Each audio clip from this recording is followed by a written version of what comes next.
Jamul Casino Resort Padres postgame show on the Padres Radio Network.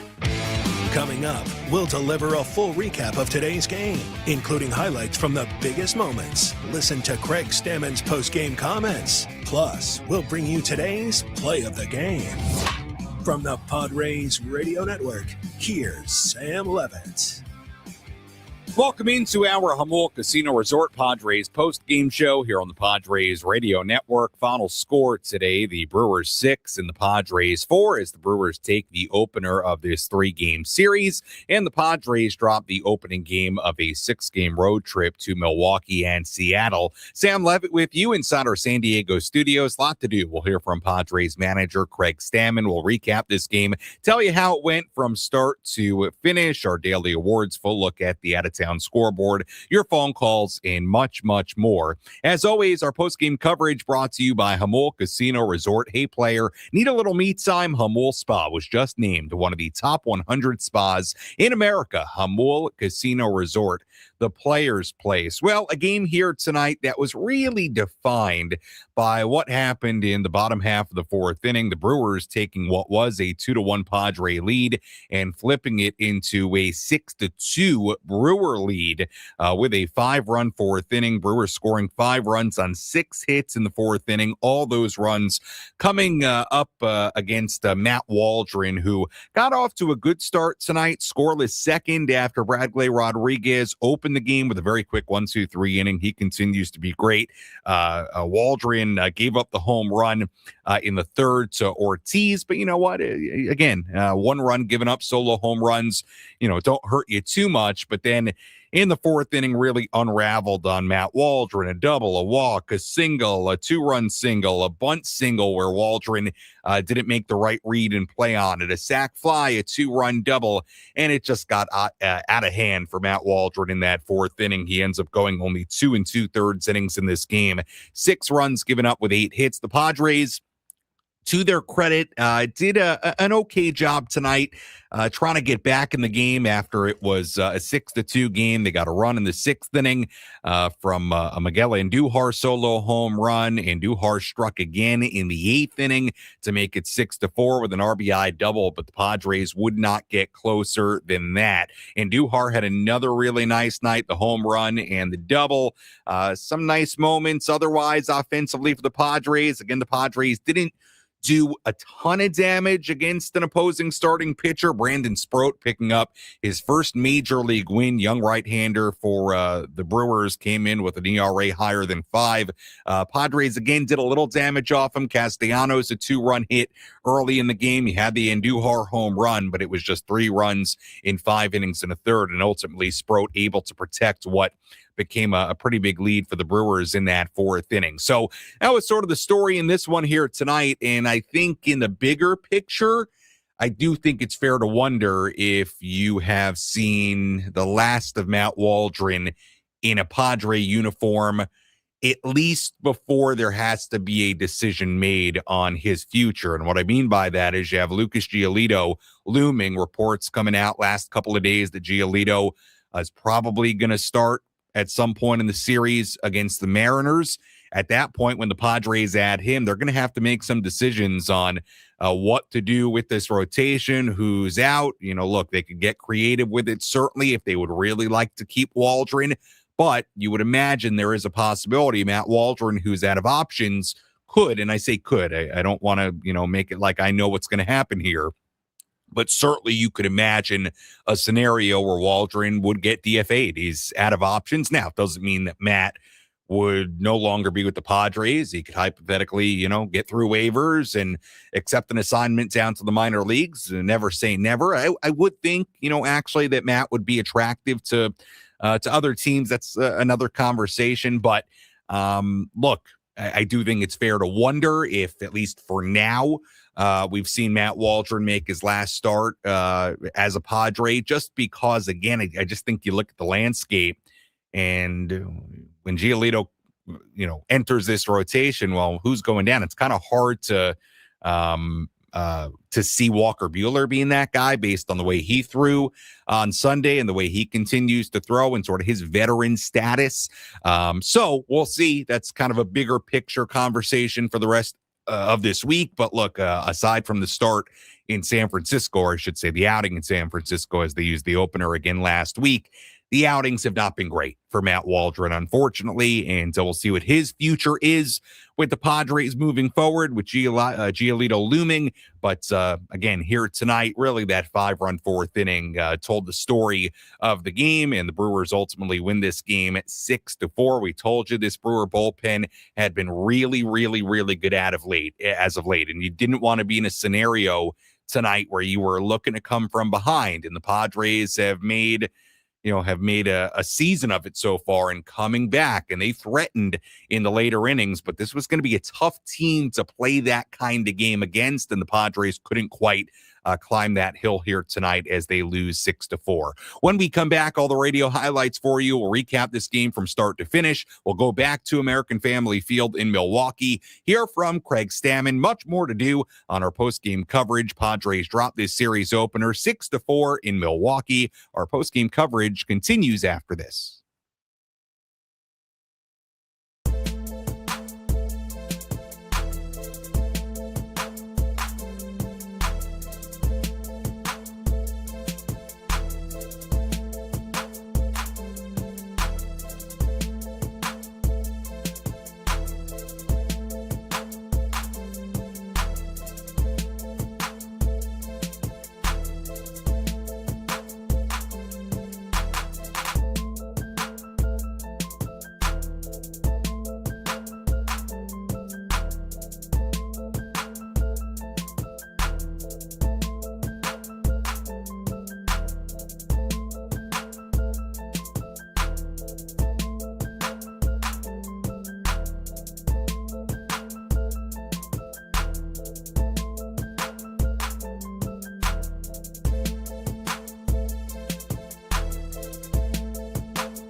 Jamul Casino Resort Padres post-game show continues here on the Padres Radio Network. Sam Levitt with you inside our San Diego studios. Final score today, Brewers 6 and the Padres 4. As always, our post-game coverage brought to you by Jamul Casino Resort, the Players' Place. Padres dropping this series opener in Milwaukee. We'll head back to American Family Field in Wisconsin and hear from Craig Stammen in just a little bit. But first, let's recap this one.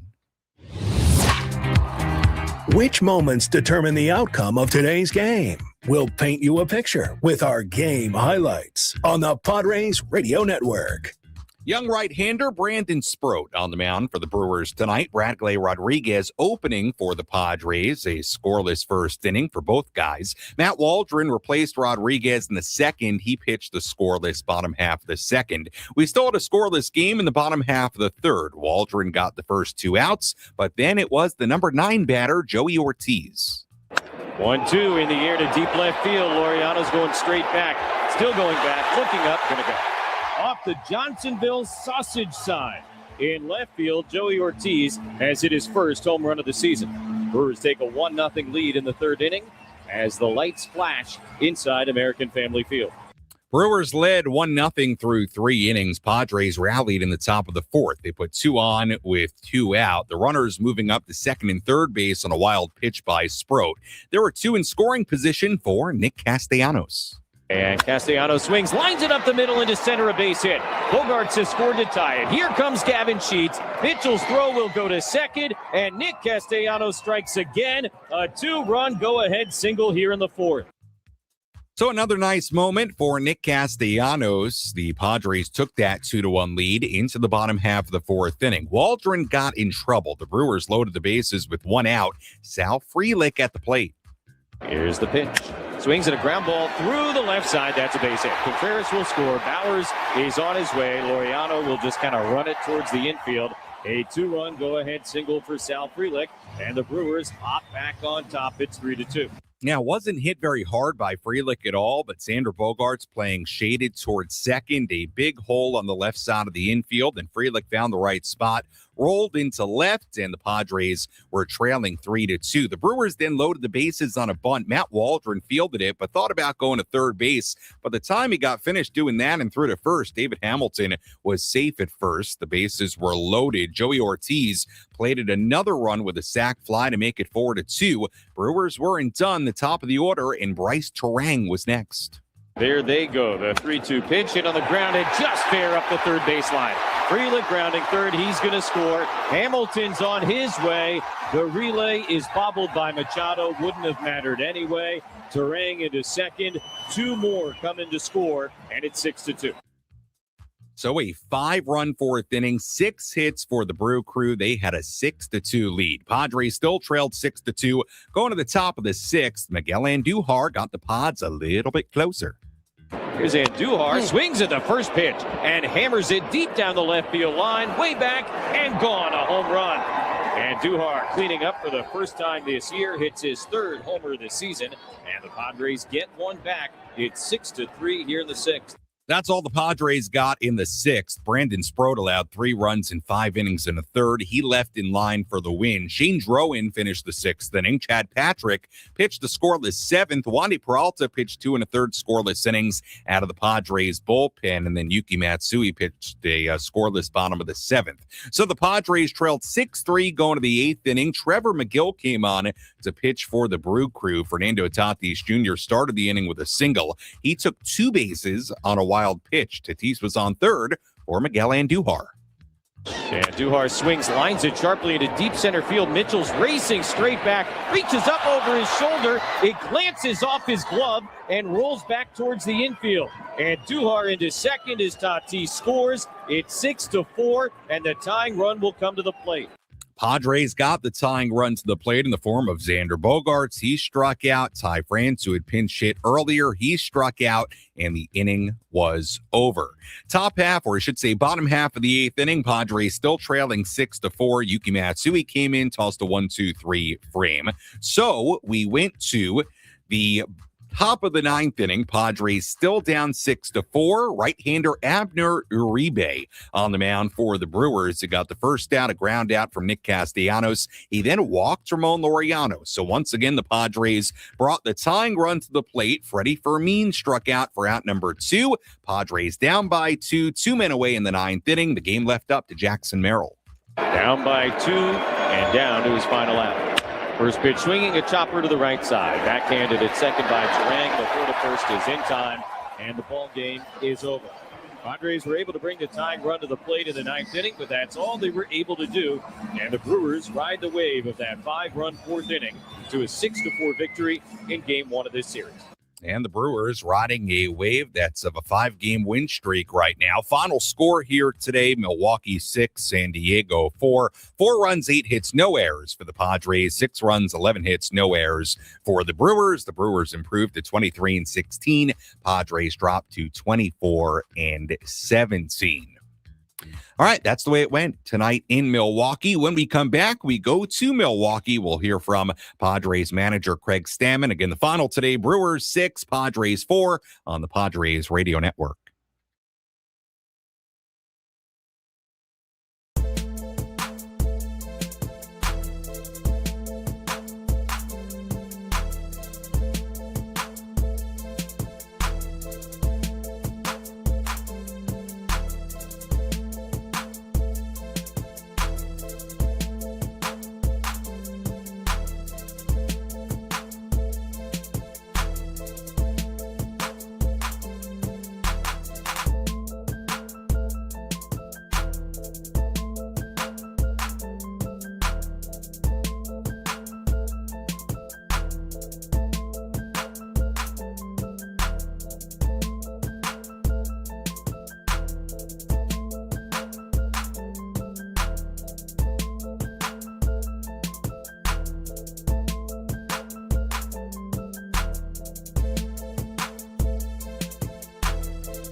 Our Jamul Casino Resort Padres post-game show continues here on the Padres Radio Network. Sam Levitt with you inside our San Diego studios. Again, the final score in this series opener in Milwaukee today. Brewers 6 and the Padres 4, a game that was pretty much defined by what happened in the bottom of the 4th inning. Brewers scoring 5 runs on 6 hits. They turned a 2-1 deficit into a 6-2 lead. Padres did get a run in the 6th inning, a run in the 8th inning. Both those runs courtesy of a home run and a RBI double by Miguel Andujar. Padres had the tying run at the plate couple of times in the 8th inning, couple of times in the 9th inning, but could not find a way to get that one swing they needed to at least tie this game, and they fall by a final of 6-4. Padres drop to 24-17 on the season. Brewers have won a 5th in a row. Obviously not a great outing for Matt Waldron. We mentioned it in the opening segment tonight. You do wonder what the future holds for Matt Waldron moving forward in a Padres uniform, because Lucas Giolito, it sounds like a pretty good chance he is going to join the Padres during this upcoming series in Seattle and make his Padres debut. So what it means is that the Padres are going to have to figure out who's heading out of this rotation and off this roster. Now, I do want to say, they could get creative if they do want to keep Matt Waldron. We shall see what it ends up being, but no way around it. Waldron's got a 9.28 ERA so far on the season after getting called up from AAA El Paso. So going to be interesting to see what Matt, or I should say, excuse me, not a called up from AAA El Paso, but coming off the IL. So, look, going to be interesting to see what happens with Matt. Bullpen, I will say this, did a good job in this game. We'll dive into that in our next segment a little bit later. But all in all, again, the game really got away from the Padres in that 5-run bottom half of the 4th inning. And I do also think it's worth mentioning from an offensive standpoint, not a ton tonight for the Padres. They did score 4 runs on 8 hits. Now, Andujar drove in a couple. Castellanos drove in a couple, but you're looking at quiet nights for Merrill, who went 0 for 5. Tatis had a single and a run scored. Manny had a single in this game. Xander had a single in this game. So, guys got a little involved, but nothing major as far as the slug and the run producing. And look, despite the Padres getting off to a very nice start and entering the day in first place in the National League West, I think if you followed this team the first quarter of the season, you know that part of the story is that record is what it is, despite a lot of the big guys in this lineup not hitting all that well yet. So that continues to be a focal point moving forward. And here tonight again, Padres fell behind 6-2 after 4 and could not recover. Let's go back to American Family Field in Milwaukee. Here's some post-game reaction. Let's pull up a seat in a manager's office and hear from Padres skipper Craig Stammen. Served up by Sinley Food. If you've had better chicken, you must be a rooster. Craig, what'd you make of Matt's outing? Not his best, Probably wish he had a few pitches back, but there's also a lot of, not great contact on a few plays that hit some holes and, got those guys running the base a little bit and created a little bit of havoc. But, I know he expects better out of himself. He'll be better the next time out. What was with the knuckleball? You barely used it. Yeah, I used it. He threw the first 2 pitches, I think, were knuckleballs. And it was, they're a patient team, and a pitch that's tough to command. That's him and Freddie are talking between innings with Fritz and deciding, what pitches are best. And he was doing all right until that last inning that he pitched. What was your perspective on the bunt and his read there? Yeah, just made the wrong decision. Looking at third with 1 out, we just got to get it out there and then take our chances with 2 outs. But in the heat of the moment, those are tough plays to make, and credit to them for getting a good bunt down and having the speed to beat it out. Is it kind of early to say where this leaves him moving forward? I know there's some maybe potential for an addition to your rotation now. I mean, what does that mean for Matt? Yeah, it's definitely early to talk about that. I think we love Matt. We love having him on our team. He's an integral part of our roster. So, just one bad outing doesn't change a whole lot of how we feel about him. It's the value. I mean, you're down guys after on the heels of Marinaccio, Wandy, and Yuki. You got to be pleased with what's happening here. Yeah, exactly. Trying to get Waldron through a few more innings, and those guys picked him up and covered 4 1/3 without giving up a run, and really pitched awesome. Held them at bay, gives a chance to come back. We had the time run at the plate, both the 8th and the 9th inning. So, that's all we can ask for when we get down early like that. Did you like the early ABs a little bit better? I mean, you guys got runners on every inning. Yeah, I felt like our ABs were pretty solid today. We grinded them out. We got late in counts on a lot of things. We probably struck out too much tonight, overall. But again, they're throwing high velocity arms at us, and we were up there competing and able to make this a game, giving up, 6 runs. Did you consider hitting for Fermin in the 9th inning? Maybe a little bit, but he actually kind of been swinging the bat here a little bit lately. And, I felt like he was just a better matchup against Uribe than what we had on the bench. And Duhar and Castellanos have both been hitting. And I know maybe it looked like only one of them would have spot line. You've been finding ways to get them both in there. How much is that just because of the way they're swinging it? Yeah, exactly. I mean, and you can add Ty to that, list too. All 3 of those guys are swinging, taking some of the best at bats of anybody that we got on the team. And so, trying to find playing time for them all is a task that I'm willing to tackle. So, it's great when more guys are hitting, and then it makes it easier to hopefully put a lineup out there. That was Padres manager Craig Stammen after tonight's 6-4 loss in Milwaukee. Sam Levitt back with you inside our San Diego studios. As always, our postgame coverage brought to you by Jamul Casino Resort. Hey, player, the rooftop pool's open. Day passes are available, and the spa is calling your name. Jamul Casino Resort, the player's place. I do want to dive into the Matt Waldron part of what Craig Stammen talked about there, and sort of, well, we'll get into his outing and the knuckleball usage in a second, because I do want to dive into that a little bit. But you heard Craig essentially say there, hey, it's too early to make any proclamations about what Matt's future is. I think we all understand it appears Giolito is coming by the end of the week, and the Padres are going to have to make some decisions. And look, based on performance, I mean, if you're just looking at the starting rotation, who would be sort of the odd man out?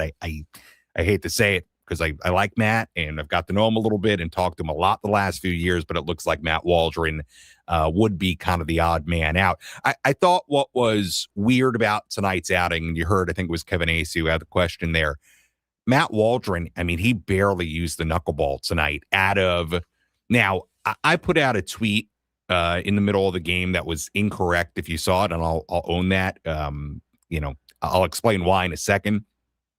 But if you look on Baseball Savant, okay, Matt Waldron, out of the 59 pitches he threw tonight, on Baseball Savant, 3 of them were classified as knuckleballs. Now, if you actually dive, and this is where I got it a little bit wrong, and I should have checked this before I tweeted it out, but if you go look at the actual pitch-by-pitch types, it's pretty clear that the tracking systems label his knuckleball a sweeper in some cases, but the spin rate on it has to be a knuckleball with what it is. So it's actually, if you take that into account, it's 7 out of 59. So it's essentially 11-12%.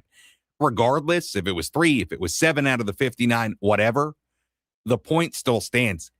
I mean, he rarely used that knuckleball tonight. And look, for a guy where it always felt with Matt that pitch would be the difference maker, and he could kind of be a unique guy that does have pretty good stuff around the knuckleball and throws hard for a knuckleball. I mean, this is a guy that can hit 95 with the fastball, throws the knuckleball harder than most guys have over the course of baseball history. It's a little bit more R.A. Dickey-like. Than say Tim Wakefield like with how hard he throws it, and also some of the other pitches he has with it.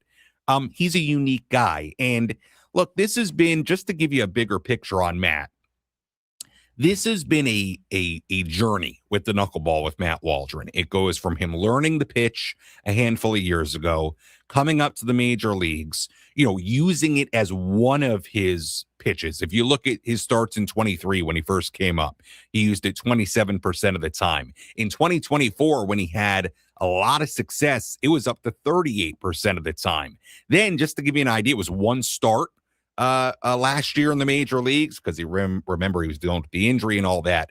74% in that one major league start. I mean, there has been an effort with Matt Waldron up until this year. There has always been, it seemed like, an effort to get him to throw that more. And it always seemed like the Padres were sort of pushing him in that direction to throw the knuckleball more. But then, and if you heard some of the conversations about Matt at spring training, it became pretty clear that he wanted to kind of go the other way and back to more the guy that had that success in 2024, where it was a little bit more like one of his pitches rather than his main pitch. And look, coming into tonight, he was throwing it 31% of the time in his major league outings. And then tonight, it just appeared like he sort of abandoned it. I mean, again, only 7 out of the 59 pitches. It's around 11, I think, 12%, whatever the math is. It doesn't really matter. Were knuckleballs here tonight. So that's a very low number for Matt Waldron. So, look, again, where this all leaves him, I don't know. It certainly is a little uncertain moving forward based on, Giolito is on the way. Now, I'll say this, because I do think that there's just this assumption that, Matt's going to get DFA'd and what happens after that, we'll see. I will say this, though. don't discount what Craig Stammen just said. Don't discount the idea that the Padres like Matt Waldron, that this is a guy who has had success at the major league level in the past. I understand it has been great this year, but let's not forget there was like almost a 2-month run in 2024 where Matt Waldron was extremely A, effective, and B, important to the Padres rotation. So I'm not going to sit here and guarantee you that Matt's going to be the guy on the way out. And I don't mean that from a rotation standpoint. Who knows? Who knows? I mean, could they decide, hey, we want to keep him and throw him in the bullpen? I don't know. We're going to find out probably by the end of this week what exactly the scenario is going to be. But look, don't discount what Craig said there, that he is an important part of the organization. I'm just saying we'll see what happens. Clearly, it appears to be a little uncertain just based on knowing that Giolito is on the way.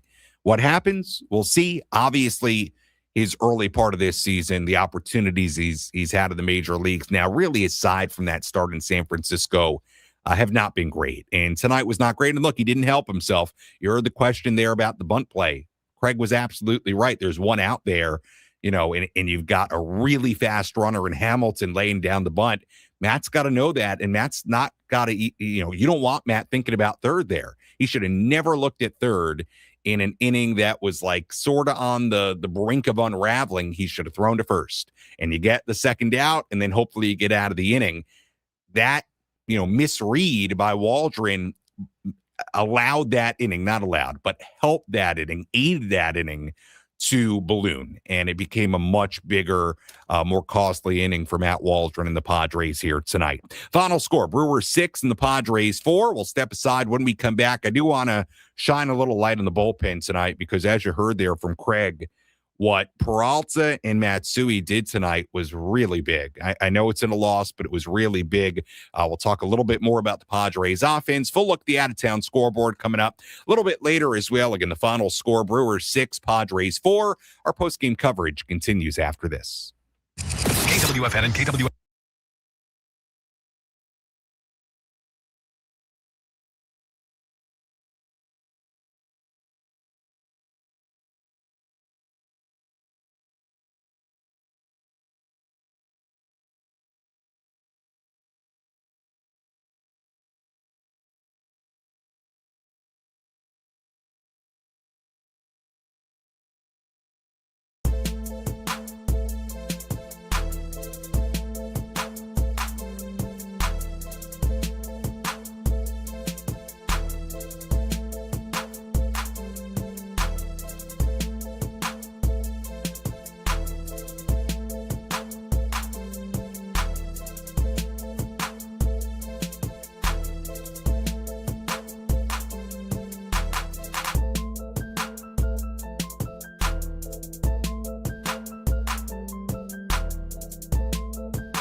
but I don't mind. Our Jamul Casino Resort Padres post-game show continues here on the Padres Radio Network. Sam Levitt with you inside our San Diego studios. Final score here today, the Brewers 6 and the Padres 4. Tough loss for the Padres in this series opener. If you want to get a phone call in, 833-288-0973. Phone number to call, again, 833-288-0973. The phone number to dial if you want to get involved.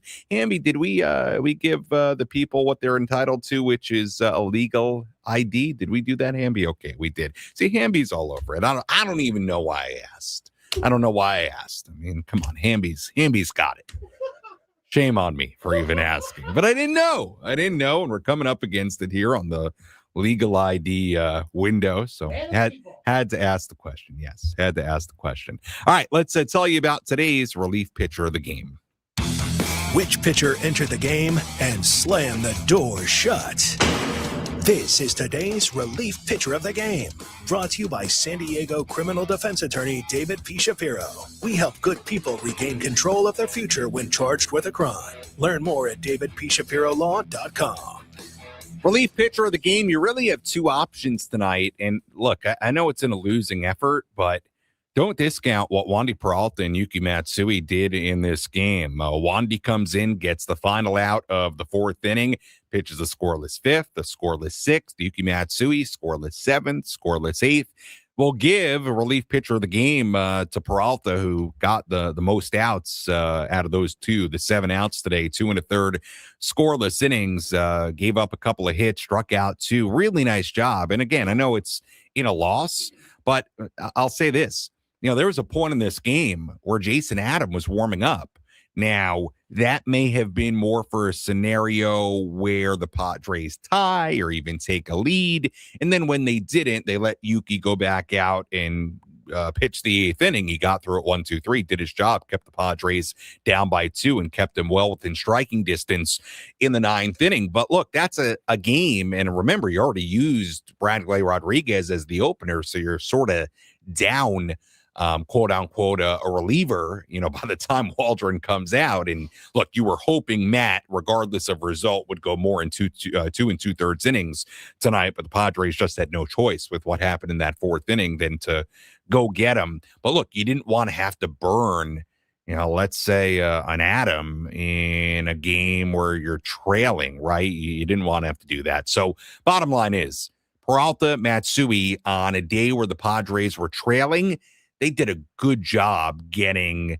13 outs, right? Yeah, 13 outs in this game today, and made sure the Padres could save some of the leverage group for another day, potentially tomorrow. So good job by Peralta, Matsui, and we'll hand our relief pitcher of the game to Wandy Peralta today, 2 1/3 scoreless innings. Let's take a look at the Padres' heart of the order.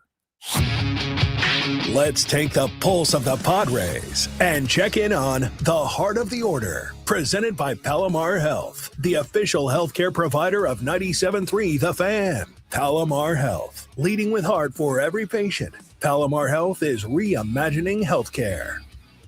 Part of the order here tonight, Manny Andujar and Xander Bogaerts. Machado 1 for 4. Manny had a single in the 4th inning. Actually did begin an inning where the Padres scored 2 runs. Miguel Andujar, really nice night. We mentioned in the pregame he had cooled off quite a bit. Miguel, entering today, had been just 1 for 15 in a span of 4 games. Tonight, though, a home run, RBI double. Really nice day for Miguel Andujar. Xander Bogaerts had a base hit and a run scored in this game as well. So combined, everybody in the heart of the order, 3, 4, 5 spots had at least 1 hit. And Duhar had the big day with the home run and the RBI double. I do want to also mention Nick Castellanos continues to be very productive. Now 6 for 18 with a home run, a double, and 6 RBIs. 6 for his last 18, I should say, with that home run double and 6 RBIs. Had a big 2-run base hit in the 4th inning tonight, gave the Padres a 2-1 lead. So he continues to be productive. The other thing I'll say about Castellanos, man, he just works tough at bats. Tonight it was on full display again, where he's just right now not an easy out at all. I mean, he's up there fouling off pitches and working the count, and is another good example of it in that top of the fourth inning when he had the 2-run single. That was a really good at bat. He had a couple of others in this game that were just tough. I mean, he's just giving you a tough at bat right now, which you like, and he's been productive. So good for Nick, who obviously had the big home run to tie the game in the 9th inning on Sunday at Petco Park. From an offensive standpoint, look, and I do think this is going to be the story for the Padres until it's not, and rightfully so. I mean, the Padres are going to continue searching for these big guys to get going in their lineup. And it's now May 12th, and you're still searching for it. Look, to me, that's going to continue to be sort of the thing you circle and say, hey, this needs to happen ultimately for, I think, the Padres to keep the kind of pace they're on. They've done a remarkable job at winning a lot of games despite a lot of key guys in their lineup just not hitting all that much. And we're talking about Merrill, who took an 0 for 5 tonight. We're talking about Tatis. His, struggles have been well documented. Did have a single tonight, but again, he's still looking for that first home run and the extra base hits and the run production. Manny had a single tonight. Manny still in his last 8 games is 2 for 31 with a single and a home run. Xander has cooled off a little bit. Sheets hasn't swung the bat great lately. Laureano an 0 for 3 tonight. Ramon is now 5 for 44 in his last 44 at bats. He's 2 for 28 since the beginning of May. I'm not trying to pile on here, I promise, but I'm just giving you the numbers to illustrate. You got a lot of guys that are slumping in this lineup right now, and look, against a good team in the Milwaukee Brewers, especially the next couple of days, where I hate to tell you, but Padres are facing some good starting pitchers the next couple of days. They're facing Jacob Mizorowski tomorrow, who is one of the most promising young pitchers in the game and has been excellent so far this season. And then they've got Kyle Harrison on Thursday, who has been really, really good, a left-hander, former San Francisco Giant. So, look, they're going to face 2 really good guys the next couple of days, and they're going to need their big guys to start, hitting a little bit more. So we'll see if that happens. But look, we talk about heart of the order, and Duhart continues to do his part. But you're going to need, some of these guys to really kick it into a higher gear. No doubt about that. All right, let's step aside. When we come back, full look at the out-of-town scoreboard. We'll give you our play of the game, wrap things up, get you ready for tomorrow. Again, the final score today, Brewers 6 and the Padres 4 as the Padres drop this series opener in Milwaukee. Our post-game coverage continues after this on the Padres Radio Network.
Jamul Casino Resort Padres post-game show continues here on the Padres Radio Network. Sam Levitt with you inside our San Diego studios. Again, the final score today, Brewers 6 and the Padres 4 as the Padres drop this series opener. Padres, as we said, they're facing a couple of real good starting pitchers the next couple of days. But good news, Padres have one of their big guys going tomorrow. We'll talk more about that in just a little bit. First, let's take a full look at the out-of-town scoreboard. Let's take a trip around the bigs to highlight the scores that matter most with our out-of-town scoreboard. Presented by Jensen Premium Beef Patties. Always a hit for grilling. We have a number of finals in the major leagues today. Couple of games still going on. Mariners beat the Astros 10-2 in Houston today. Randy Arozarena, Dominic Canzone home runs in that game for the M's. By the way, the Astros now 16-27 on the year. They're off to a rough start, and I'm not so sure they've got the personnel to turn it around. We'll see, but the Mariners beating the Astros 10-2 in Houston today. Rangers beat the Diamondbacks 7-4 in Arlington. The Twins beat the Marlins 3-0 in Minnesota behind a terrific outing from right-hander Bailey Ober. He threw a complete game shutout, the first of his career as the Twins blank the Marlins. White Sox beat the Royals 6-5 in Chicago. Pinch hitter Derek Hill hit an eighth-inning home run to give the White Sox the lead in that game. They win it 6-5.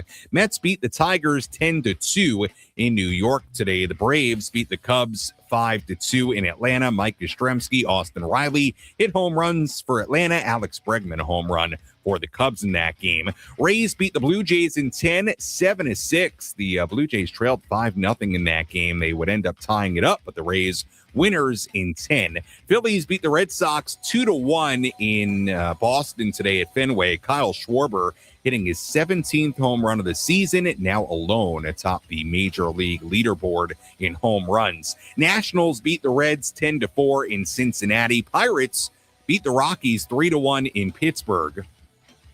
In that game, Paul Skeens took a no-hitter into the 7th inning. He ends up going 8 scoreless innings in that 3-1 win for the Pirates.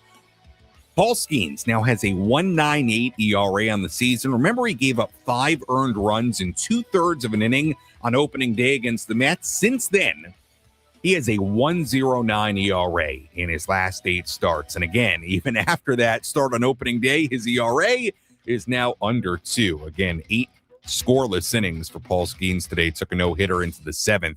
Yankees beat the Orioles 6-2. In Baltimore, Paul Goldschmidt, Trent Grisham hit home runs in that game for the Yanks. The Guardians beat the Angels 3-2 in Cleveland, and we have 2 games going on right now. The Cardinals lead the A's 4-3 in Sacramento in the 5th inning, and the Dodgers ahead of the Giants 2-1 in LA in the 5th. And that is a full look at the out-of-town scoreboard on this Tuesday. Again, the final today in Milwaukee, Brewers 6 and the Padres 4. Let's hear today's play of the game. One bounce, one hit, one pitch can be the difference between victory and defeat. What was the most important play in today's game? This is today's play of the game. Presented by Bill Howe Plumbing, Heating and Air, Restoration and Flood. We know how. Here's the pitch. Swings at a ground ball through the left side. That's a base hit. Contreras will score. Bowers is on his way. Laureano will just kind of run it towards the infield. A 2-run go-ahead single for Sal Frelick, and the Brewers hop back on top. It's 3-2. Sal Frelick, the 2-run single in the 4th inning, is our play of the game here tonight. Frelick giving the Brewers a 3-2 lead, and that hit really kind of sparked that bigger inning for the Brewers. They would load the bases, played another run to make it 4-2 on the sac fly. Look, you could also argue that the Bryce Terang 2-run double could have been our play of the game too. That provided the 5th and 6th runs of the day for the Brewers. Take your pick. The Frelick hit, the Terang hit. But either way, and as I said a few times tonight here on the post game, this game defined by that 5-run bottom half of the 4th inning, changed the complexion of this game, made it go from a 2-1 Padre lead to a 6-2 Padre deficit, so we'll choose the Friedlich play, unfortunately, as today's play of the game as the Padres fall 6-4.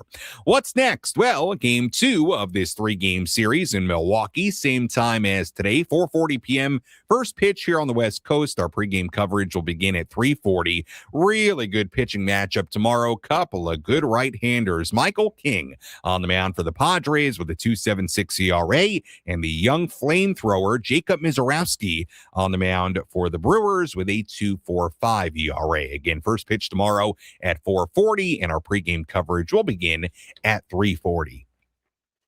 As always, if you missed any portion of our post-game coverage, you can go back and listen to all of it on the Inside San Diego Baseball podcast, available on the Odyssey app or wherever you find your podcasts. You can also go back on the 97.3 The Fan YouTube channel and watch any portion of our post-game coverage in video form there as well. Taking a look at the final totals here today in game 1 of this 3-game set. For the Brewers, 6 runs, 11 hits, no errors. They left on 6. For the Padres, 4 runs, 8 hits, no errors, and they left on 6 as well. Winning pitcher today, Brandon Sproat, who picks up his first major league win. He improves to 1-2. Losing pitcher, Matt Waldron, who drops to 1-2, and the save goes to Abner Uribe, who picks up his 4th save of the season. Time of game tonight, 2 hours and 37 minutes, and the crowd at American Family Field in Milwaukee, Wisconsin, 25,372. Once again, first pitch tomorrow, 4:40 p.m. Pregame coverage begins at 3:40 here on the West Coast. For our great studio coordinator, Jeff Hamby, I'm Sam Levitt saying so long and good night from inside our San Diego studios. Again, the final score here today, the Milwaukee Brewers 6 and the San Diego Padres 4. We'll talk to you tomorrow on the Padres Radio Network. Have a great night, everybody.